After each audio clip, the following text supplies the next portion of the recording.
Hindi ko makalimutan ang unang trabaho ko sa isang eksklusibong resort na nakatayo sa gilid ng kabuntukan sa isang isla sa Visayas.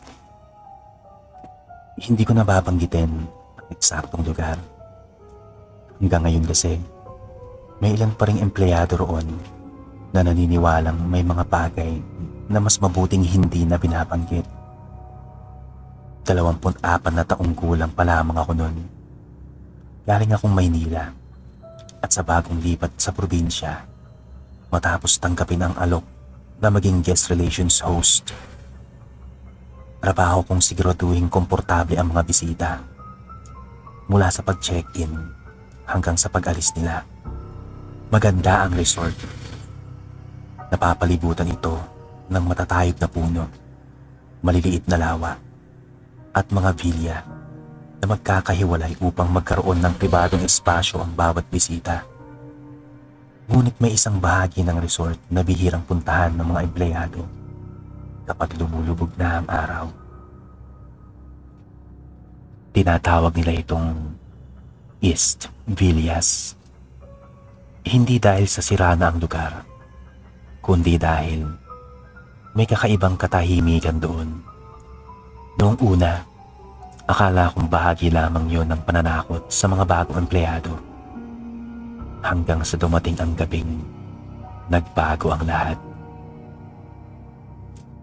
Isang Biyernes nun, punuan ang resort dahil sa long weekend. Bandang 9:00 ng gabi, ipinatawag ako ng supervisor. "Marco," ang sabi niya, "may bagong honeymoon couple. Pakihanda ang Villa 18. May libreng alak at welcome basket ang package nila.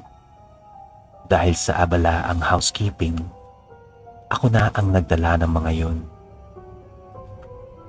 Tinuro sa akin ang pinakamabilis na daan.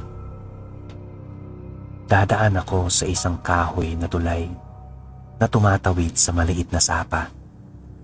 Sa kabilang dulo ay naroon ang Villa 18. Tahimik ang paligid.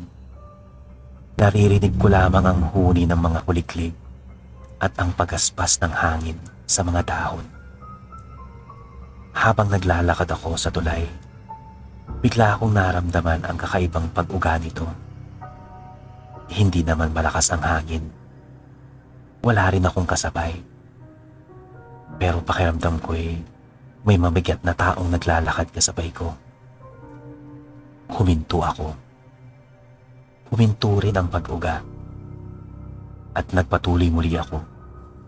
At muling gumalaw ang tulay. Mas malakas na ngayon. Napailing ako. Baka pagod lang to. Bulong ko sa aking sarili. Paglingon ko sa likuran, walang tao. Ngunit may napansin akong kakaiba. Sa pinakadulo ng tulay, may isang babaeng nakatayo. Siya lamang mag-isa. Mahaba ang kanyang buhok at nakasuot ng puting bestida na tila luma na ang kulay. Hindi ko makita ang kanyang muka dahil nakayupo siya. Akala ko'y bisita. "Good evening po, ma'am," ang tawag ko. Hindi siya sumagot at hindi rin siya gumalaw. Bigla akong nakaramdam ng kakaibang lamig. Hindi yun lamig ng hangin. Parang may malamig na hiningang tumampi sa bato ko. Mabilis akong naglakad patungo sa bilya. At ayaw ko nang muling lumiyon. Pagdating ko sa Villa 18, binuksan ko ang ilaw sa sala. Tahimik. Walang kakaiba. Inayos ko ang alak, prutas at welcome letter. Habang inilalagay ko ang huling rosa sa mesa, may narinig akong mahinang katok. At huminto ako. Maya-maya ay may kumatok ulit. At galing yon sa salamin ng malaking bintana. Nasa likuran ko. Dahan-dahan akong lumingon pero wala akong nakita. Tanging refleksyon ko lang ang naroroon. Napangiti ako at sinabi ko sa aking sarili, napaparanoid na yata ako. Ngunit nang patayin ko ang ilaw at palabas na ako, may nakita akong bakas ng kamay sa salamin. Isa lang. At nasa labas ito. At napalunok na lang ako. Hindi na ako nag-aksaya ng oras at lumabas na ako. At isinira ang pinto. Sa pagbaba ako na hagdan ng bilya, napadaan ako sa ilalim ng ilaw at sagutin. Doon ko napansin ang isang bagay. May mga bakas ng putik sa sementadong daan. Mga yapak. Ngunit iisang paa lamang ang bakas. Parang ang naglakad ay tumatalon. Isa, dalawa, tatlo, hanggang sa mawala ang mga bakas sa damuhan. Tumayo ang mga balahibo ko at hindi na ako tumingin pa. Nagmadali na akong bumalik sa main building. Pagdating ko sa lobby, sinalubong ako ng kasamahan kong si Leo. Ang tagal mo. At ngumiti siya. Ano? Tinakot ka ba ng East Villas? Napakunot noo ako at tinanong ko siya kung bakit. Bigla siyang natahimik at tinanong niya ako kung may nakita ba ako. Nagkibit balikat ako. May babaeng nakatayo sa tulay. Nawala ang aming ngiti. Hindi siya agad nagsalita. Pagkaraan ng ilang segundo ay marahan niyang sinabi, wala pang guest sa Isvillas. Natahimik ako at sinabi kong hindi maaari yun. Tinignan ko ang CCTV kanina. Wala talagang tumaan at bigla akong kinilabutan. Hindi pwedeng wala. Nakita ko siya. Huminga ng malalim si Leo. Marco, huwag ka nang babalik doon ng mag-isa, ang sabi niya. Hindi ko na siya tinanong kung bakit.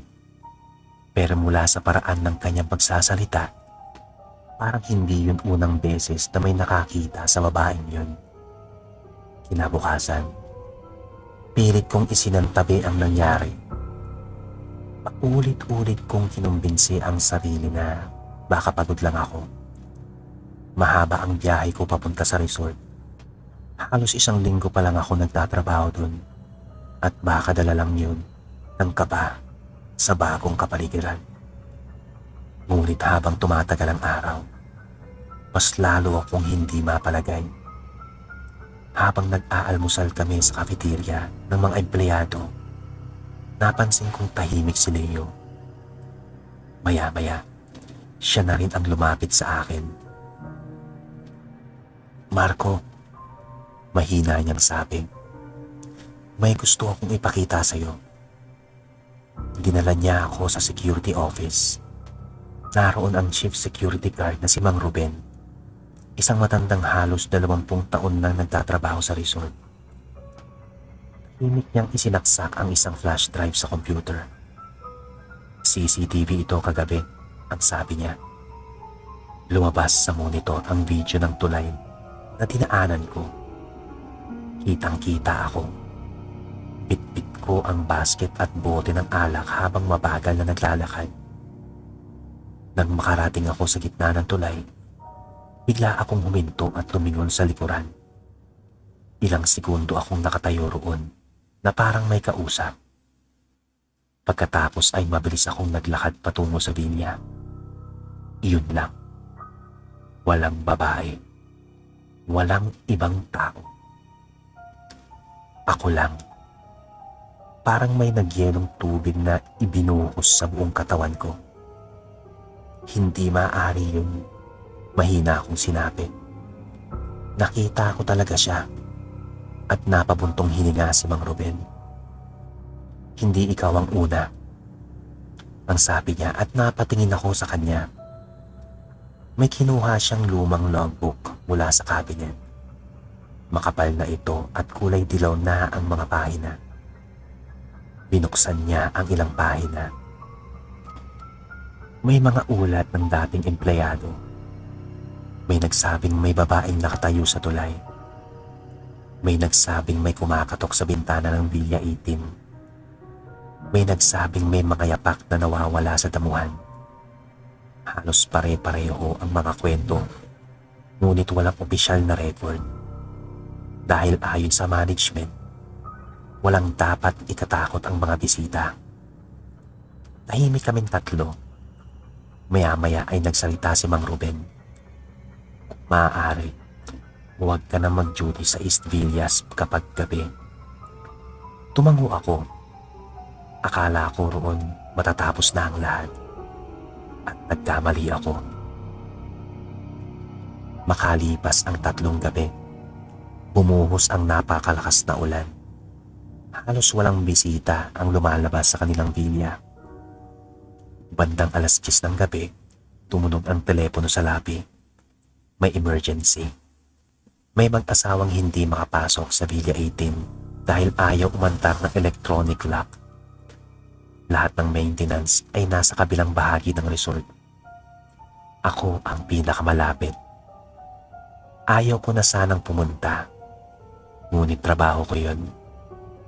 Kinuha ko ang duplicate key at sumakay sa maliit na electric cart. Habang papalapit ako sa tulay, napansin kong wala ni isang ilaw ang gumagana roon. Tanging kidlat lamang ang nagbibigay liwanag sa paligid.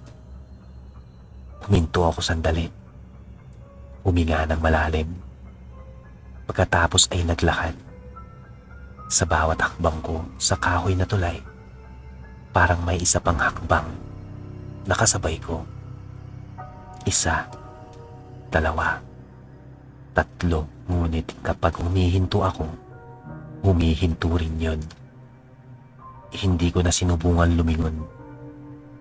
Pagkabukas ko ng villa, mabilis kong inayos ang lock at nagpasalamat ang mag-asawa at agad pumasok. Nakahinga ako ng maluwag. Pabalik na sana ako nang mapansin kong may ilaw sa isang villa na matagal ng bakante. Villa 21. Ayon sa schedule, sarado yon para sa renovation. Pero malinaw na may ilaw at may aninong tumaan sa kortina. Inakala kong may maintenance at lumapit ako. "Sir?" Tawag. Walang sumagot. Kumatok ako ng 3 beses. Tahimik lang. Dahan-dahan kong sinilip ang bintana. Walang tao ngunit sa salamin.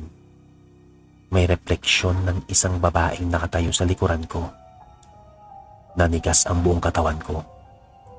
Hindi ko na kailangan pang lumingon. Ramdam kong naroon siya. Malamig ang paligid. Parang huminto ang hangin at maya-maya may bumulong. Mahina lang. Halos hindi marinig. "Hanapin mo ako." Napapikit ako sa takot. Nang maglakas loob akong lumingon, wala nang tao. Ngunit sa basang lupa, may bakas ng paa, papalayo sa villa. Sinundan ko ang mga bakas kahit nanginginig ako. Huminto ang mga ito sa gilid ng lumang balon na natatakpan ng damo. Doon ko nakita ang isang kupas na kwintas. May maliit na palawit na hugis buwan at kinuha ko yun. Kinabukasan, ipinakita ko ang kwintas kay Mang Ruben. Bigla siyang namutla. "Alam mo ba kung kanino yan?" At umiling lang ako. Dati itong pag-aari ng anak ng hardinero. Mahigit 15 taon na raw ang nakalipas. Dalagang empleyado rin siya sa resort. At isang gabi, hindi na siya nakauwi. Ilang linggo siyang hinanap, ngunit walang natagpuan. Hanggang sa isinara na ang kaso. Walang suspect, walang katawan. Parang naglaho na lamang siya. Ngunit may isang bagay na hindi na sinasabi sa mga pulis bago siya mawala. Paulit-ulit daw niyang sinasabi na may sumusunod sa kanya gabi-gabi habang tumaraan siya sa tulay. Hindi siya pinaniwalaan. Ilang araw matapos kong makita ang pintas, nagsimula ang paghuhukay malapit sa lumang balon dahil sa isang proyekto ng resort. Bandang tanghali, nagkagulo ang mga manggagawa. May natagpuan silang lumang buto ng tao.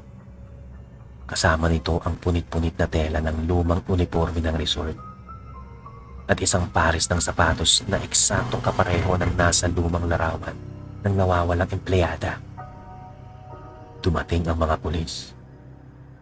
Muling binuksan ang matagal nang nakalimutang kaso.